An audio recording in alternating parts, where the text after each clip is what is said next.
Sorry guys, wala na itong karni gahapon kay pansit na sudan sa gabi. Karon gabi na sad guys, mag saring sa nagbutang karni kay na may sobra, wala na ko yurot pagbutang.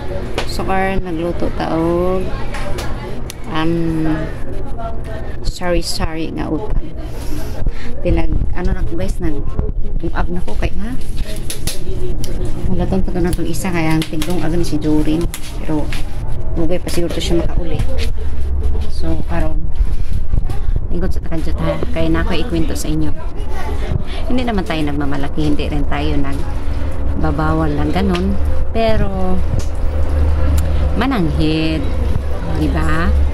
Karon masuko mo nga na-upload na ako, ayun mo kaso kay ako higuan ako na sa pagtuan pag gisingutan ko na, giinitan ako na sa pagtanong, ibisbisan ko pa na kataadlaw, ay mo patagtaka ka upuha, mananghid mo, and then unta di na iro pakan sa mangarong pero na akong gi-upload guys, pero iriso na sa danak balik maloy masagda sa nagkuha, diba? Ulang wala din naman, so kailangan to irison, then iwala na sa itong una yun, para hindi na tayo isipan ng mga dautan nga mahitabo pa, di ba?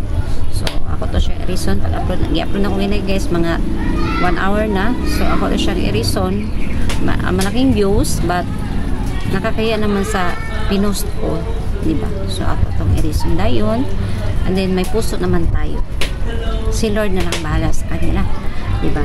So i-erase na to yun para hindi na malaman ng lahat na ganon. Siya siguro yung kumukuha dyan kasi nalayas na talaga. Din magkuha sagda, taro na to pagkuha, diba? Wala kita rin pagkuha. Susino. Siya rin tigkuha din. Nasa po na din siya. So, ato na lang itong ison to. Akong itong gipost para wala na isama. Ay mo kasuko sa ako. Ay kung yung tanawa atin o man. O, diba? Ang wata, mananghid. Kaya giguan na pagtanong. Di na basta-basta, gipangayo pa na, gitanong pa na, gibubuan pa na kadadlaw. So, yun.